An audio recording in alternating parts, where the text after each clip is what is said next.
John Rufli with Friends of LBL spoke to us about their involvement with Together Green project and why he thinks it's beneficial to everyone involved. When Murray State University's Center for Environmental Education Director Joe Boust was looking for a nonprofit partner to apply for the Together Green grant, he approached Friends of Land Between the Lakes Executive Director John Rufli. Since the project was going to be done here in Land Between the Lakes, and we actually wanted to do some physical work at Brandon Springs Group Camp, he approached us about being the partner on the grant, and we were technically the applicant and the recipient of the grant award. 5 separate groups of Murray State graduate students submitted these proposals on how to identify ways to decrease energy waste at the Brandon Springs Group Camp in the Land Between the Lakes.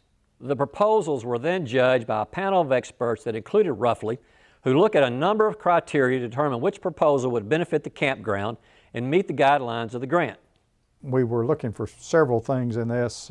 One was, of course, we wanted to feel comfortable the information was that was being presented was factual. Demonstration that the entire team had participated both in the research and the presentation. The energy efficiency or the benefit of the program to Brandon Springs was part of the judging criteria. We had set aside from the grant monies $10,000 that will be used to implement one of these projects, and that was a part of the criteria. Did the project they proposed fall within the funding criteria? There's a lot of great things could be done, but could we afford to do them? So those are just a few of the things we looked at as we judged the individual presentations. Although only one group's presentation was chosen to implement, Rufli believes the benefits of the students received working on this project made them all winners.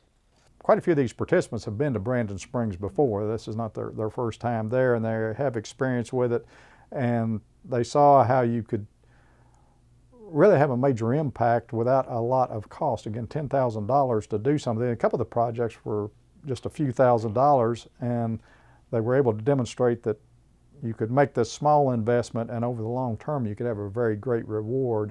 And I think that has really kind of energized them to go back to their school settings.